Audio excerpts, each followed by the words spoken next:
Kwa hivyo sauti pa, na tutaanza na irabu. Irabu ni a, e, i, o. Si tunazielewa irabu? Acha tuziandike hapa haraka haraka ili usisahau. Hizi ni irabu na huwa 5. A, e, i, o, u. Kwa hivyo tuziandike hapa a, e, i, o na u. Hizi ni irabu 5.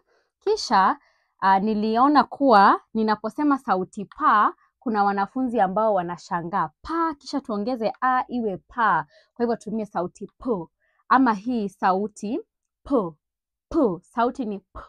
Kwa hivyo tukichukua p na irabu a, tutapata pa, kisha tuna pe, pi, po na pu.